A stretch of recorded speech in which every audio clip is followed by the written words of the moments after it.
साथ उत्तर प्रदेश की राजधानी लखनऊ से ज्वाइन कर चुके हैं। ब्रजेश जी, ये जो आपने देखे होंगे कि उत्तर प्रदेश और देश में कई ब्लास्ट की घटनाएं हुई, लेकिन ये जो दिल्ली वाली घटना है ये बड़ा मुझे हैरान और बड़ा विचलित करती है, क्योंकि इसमें जिस तरह का मॉड्यूल से जैसी घटना और जिस तरह से इसे अंजाम दिया गया ये बहुत ही खतरनाक है।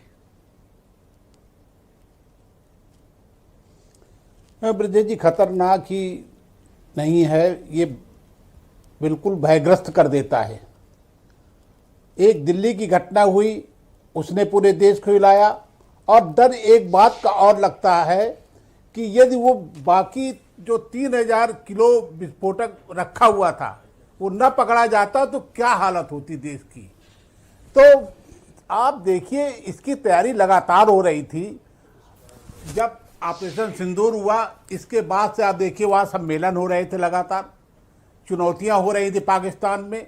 और एक बात विशेष इस बार परिवर्तन नजर आया वो कि वो लगातार ये कोशिश कर रहे थे कि ऐसे लोगों को चुना जाए जिन पे डाउट ना हो। पाकिस्तान में जो चर्चा होती है कि साहब ये पूरे देश को ब्लेम करते हैं, पाकिस्तान को ये लोग फंसा रहे हैं आतंकवादी, ये आवाजें वहां सोशल मीडिया में बहुत ज्यादा उठी।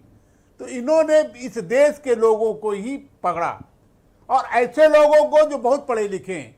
लेकिन ब्रजेश जी, जिन लोगों ने 9/11 किया था अमेरिका में, वो भी बहुत पढ़े लिखे थे, सब इंजीनियर थे, उसमें सब बड़े पढ़े लिखे पायलट की ट्रेनिंग तक लिए, बड़ी बड़ी नौकरियों में थे, जिन्होंने, हाँ, और जिन्होंने इजराइल में किया उन्होंने किया। और पिछले दिनों अब ये डॉक्टर पे आए हैं ज्यादा।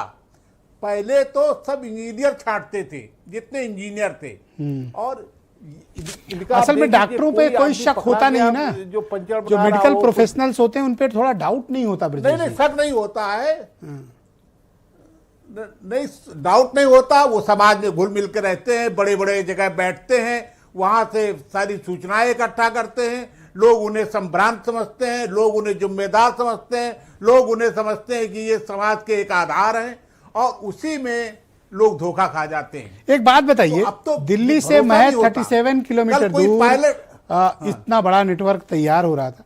हालांकि मैंने देखा कि 2 दिन से छापेमारी चल रही थी, फरीदाबाद में भी छापे पड़े थे, कुछ बरामदगी भी हुई थी, बट ये वाला पॉइंट कैसे मिस हो गया?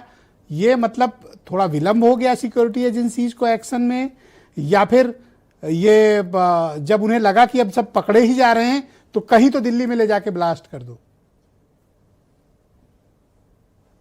नहीं ब्रजेश जी, हुआ क्या कि पकड़ा गया, लेकिन ये लोग समझे कि अब तो पकड़ लिया।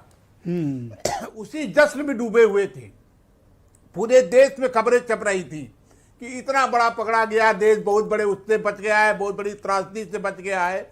लोगों को ये नहीं पता था कि साहब उसका एक हिस्सा एक कार के अंदर जा करके, या और भी कार हो, भी मुझे नहीं पता है आगे क्या होगा, क्योंकि अभी आज भी 1-2 कारें बरामद की गई हैं, पकड़ी गई है, जो इन्होंने खरीदा था। इसके लिए कारें खरीदी जा रही थी, बाकायदे उस पर विस्फोटक लादने की तैयारी थी, एक कार में रखा भी गया था।